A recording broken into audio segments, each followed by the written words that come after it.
नमस्कार, आप देख रहे हैं आज तक। आपके साथ मैं हूं सईद अंसारी। उत्तर प्रदेश में मतदान से ठीक पहले आतंकवाद पर गहमा गहमी शुरू हो चुकी है। बीजेपी ने अहमदाबाद धमाके के निर्णय को लेकर समाजवादी पार्टी को घेरना शुरू कर दिया है। उत्तर प्रदेश के मुख्यमंत्री योगी आदित्यनाथ ने रैलियों में मोर्चा खोल दिया तो केंद्रीय मंत्री अनुराग ठाकुर तस्वीर और दस्तावेज दिखाकर अखिलेश यादव की पार्टी यानी कि समाजवादी पार्टी से आतंक का रिश्ता जोड़ रहे हैं। अखिलेश पर अनुराग ठाकुर एक के बाद एक वार कर रहे हैं।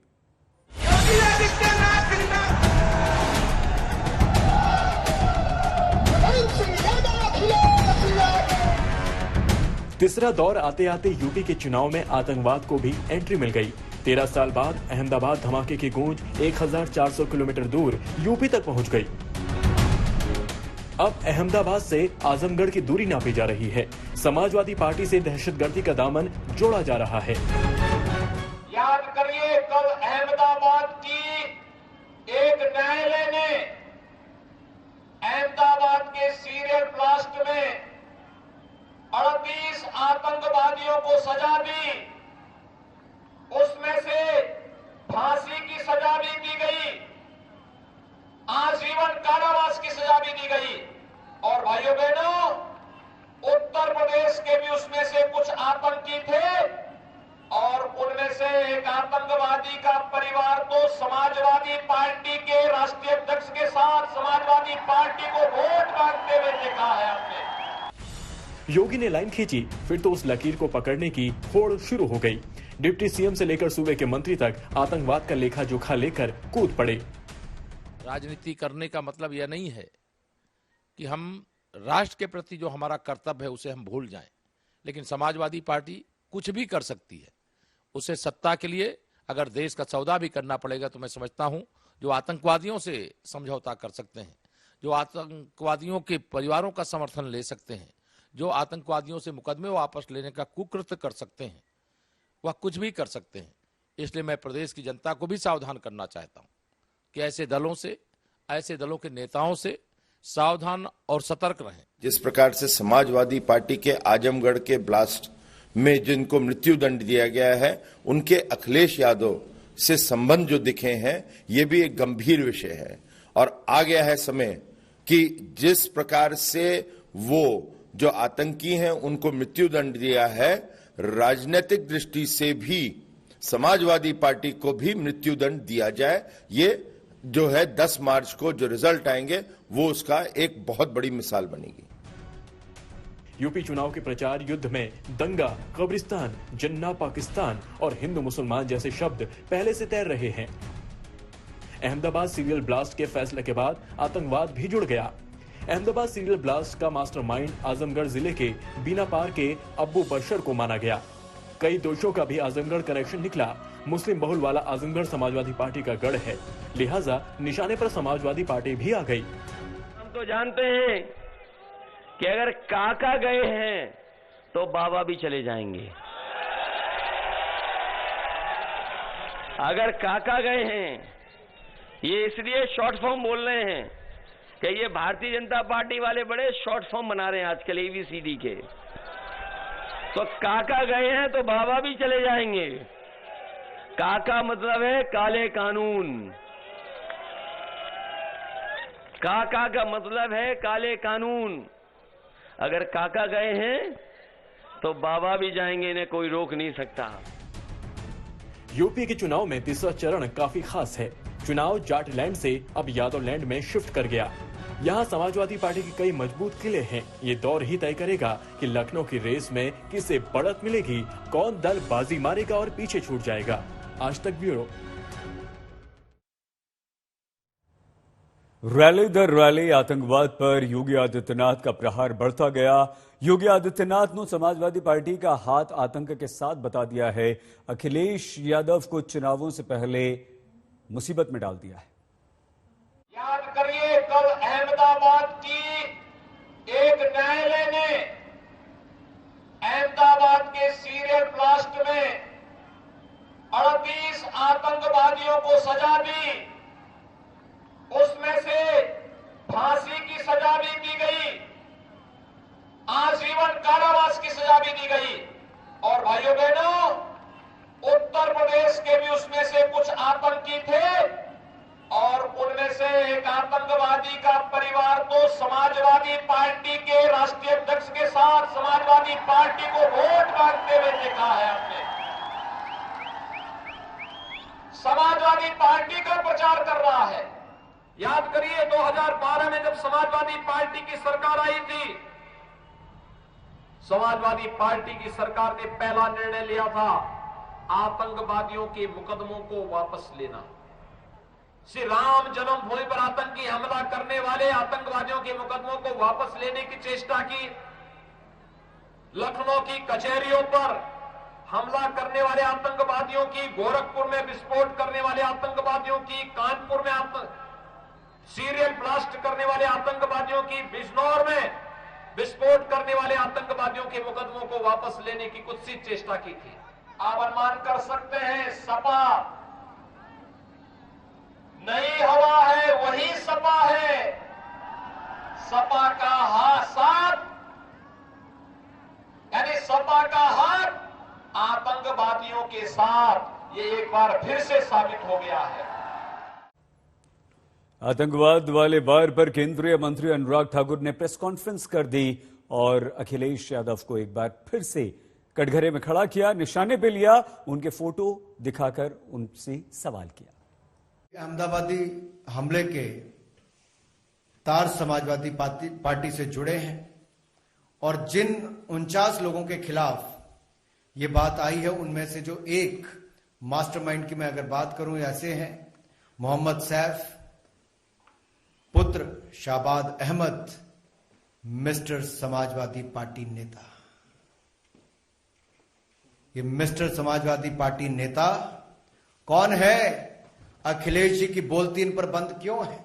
ये जो चित्र मैं आपके सामने मिस्टर समाजवादी पार्टी नेता के रख रहा हूं, ये उस समय के समाजवादी पार्टी के मुख्यमंत्री यानी कि उत्तर प्रदेश के मुख्यमंत्री अखिलेश यादव जी, पीछे आप देख सकते हैं उत्तर प्रदेश सरकार का चिन्ह नजर आ रहा होगा। क्या इस मिस्टर समाजवादी पार्टी नेता को उस समय के मुख्यमंत्री अखिलेश यादव जी ने बिरयानी खाने के लिए बुलाया था? जिनका बेटा मास्टरमाइंड और धमाकों में शामिल होने का नाम आया है। आजमगढ़ को आतंकवादियों का गढ़ बनाने का काम जिन लोगों ने किया है, क्या उस पर समाजवादी पार्टी अपनी चुप्पी तोड़ेगी? इनको पुलिस पर भरोसा नहीं है, एटीएस पर भरोसा नहीं है, लेकिन आतंकवादियों को संरक्षण देने में पूरी ताकत लगा देते हैं। मैं तो कहूंगा आतंकियों से करे प्यार, जिन्ना के कसीदे गाए हजार, यूपी पुलिस पर करे वार, समाजवादी है तुष्टिकरण के यार। योगी आदित्यनाथ गरजे तो अखिलेश भी जमकर बरसे। आतंकवाद के हमले का अखिलेश यादव ने जवाब तो नहीं दिया, लेकिन प्रहार में कोई कमी भी नहीं रखी। सपा का हाथ आतंकवादियों के और भारतीय जनता पार्टी जब 2017 में आई थी, तो भाइयों बहनों, हमने सबसे पहला निर्णय क्या लिया था? हमने पहला निर्णय लिया था अन्नदाता किसानों की कर्ज माफी का। 86 लाख किसानों का 36,000 करोड़ रुपए का कर्ज माफ हुआ था।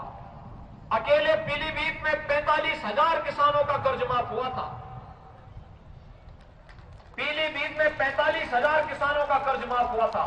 और आज हम 3,05,000 किसान भाइयों को प्रधानमंत्री किसान सम्मान निधि का लाभ भी दे रहे हैं। और हम तो जानते हैं कि अगर काका गए हैं तो बाबा भी चले जाएंगे। अगर काका गए हैं, ये इसलिए शॉर्ट फॉर्म बोल रहे हैं कि ये भारतीय जनता पार्टी वाले बड़े शॉर्ट फॉर्म बना रहे हैं आजकल एबीसीडी के। तो काका गए हैं तो बाबा भी चले जाएंगे। काका मतलब है काले कानून। काका का मतलब है काले कानून। अगर काका गए हैं तो बाबा भी जाएंगे, इन्हें कोई रोक नहीं सकता। बताओ जाएंगे कि नहीं जाएंगे? और पैदल पैदल तो पहले ही कर दिए गए थे। 5 साल पहले पूरे प्रदेश में अराजकता थी, गुंडागर्दी थी, सत्ता प्रायोजित दंगे थे।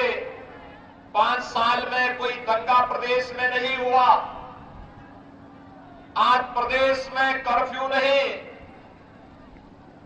आज व्यापारियों पर और महिलाओं पर कोई बमबाजी नहीं कर सकता। आज भाइयों बहनों, कर्फ्यू का स्थान कांवड़ यात्रा ने ले लिया है और बमबाजी का स्थान हर हर बम बम का नारा लगाने वाले कांवड़ यात्रियों ने ले लिया है।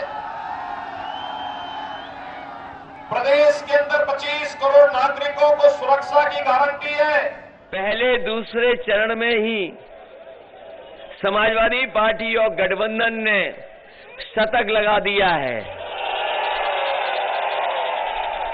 और मुझे पूरा भरोसा है तीसरे और चौथे चरण का जब मतदान होगा तो एक और सेंचुरी यहां से लग जाएगी। इसका मतलब ये है कि चौथा चरण जब खत्म होगा, गठबंधन को, समाजवादी पार्टी और गठबंधन को यहां की जनता पूरा बहुमत दे चुकी होगी। बीजेपी अध्यक्ष जेपी नड्डा ने उत्तर प्रदेश में समाजवादी पार्टी को जमकर घेरा। राम मंदिर से लेकर राम भक्तों और विकास के मुद्दे पर अखिलेश को घेरा। कल तीसरे दौर की वोटिंग है। चौथे दौर के लिए प्रचार ताबड़तोड़ बीजेपी का चल रहा है। सदियों से आप राम जन्मभूमि की बात करते थे, सदियों से। कभी किसी ने सोचा, कभी किसी ने सोचा। अन्य पार्टियां क्या करती रही? बताइए, समाजवादी पार्टी ने राम भक्तों पर गोली चलाई थी कि नहीं चलाई थी? चलाई थी कि नहीं चलाई थी? बताइए, कांग्रेस पार्टी ने यही राम जन्मभूमि को अटकाया था, भटकाया था, लटकाया था कि नहीं? लटकाया था कि नहीं? कपिल सिब्बल सुप्रीम कोर्ट में बोलते थे कि इसका फैसला न होने दो, इसका फैसला होगा, इसको अटका दो, इसका फैसला हो जाएगा तो भारतीय जनता पार्टी को फायदा हो जाएगा। अरे भगवान श्री राम का भव्य मंदिर बनना था, तुम बीजेपी का फायदा नुकसान देख रहे थे, तुम लटका रहे थे। आजकल ये दीगर बात है कि राजनीति में तुम लटक गए, अटक गए और भटक गए, लेकिन मोदी जी के नेतृत्व में अब भव्य राम मंदिर वहां बन रहा है, ये भी हमको याद रखना है। उधर अरविंद केजरीवाल ने भी खालिस्तानी वाले आरोपों को लेकर फिर से पलटवार किया और कहा कि मुझसे डर गए हैं, इसीलिए सब इकट्ठा होकर मुझे आतंकवादी कह रहे हैं। पिछले कुछ दिन से मैं देख रहा हूं, ये कई देश के बड़े बड़े नेता मिलके, आप लोगों ने भी टीवी में देखा होगा, सारे मिलके कह रहे हैं केजरीवाल आतंकवादी है, केजरीवाल। मेरे को थोड़ा सा हंसी भी आई। मैं उन सबको आज कहना चाहता हूं कि जिसको आप लोग आतंकवादी बोल रहे हो, आज वो आतंकवादी देश को 12,430 कमरे स्कूलों के समर्पित करता है।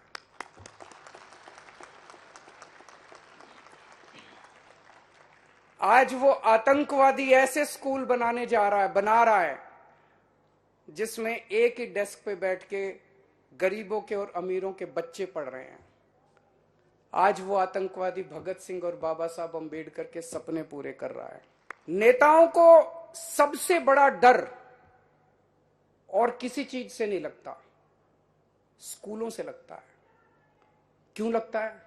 अगर शानदार स्कूल बन गए, अच्छे स्कूल बन गए, तो नेताओं को जात पात और धर्म के नाम पे वोट मिलने बंद हो जाएंगे। हमारे इन स्कूलों के अंदर हमारे ऐसे बच्चे, देशभक्त, कट्टर देशभक्त बच्चे तैयार होंगे। ये हम स्कूल नहीं बना रहे, ये हम देशभक्त बनाने की फैक्ट्रियां बना रहे हैं। यहां से देशभक्त बन के निकलेंगे। और जब ये आज सोच के देखो, 5 से 10 साल के बाद जब ये बच्चे बाहर निकलेंगे, ये बच्चे किस आधार पे वोट देंगे?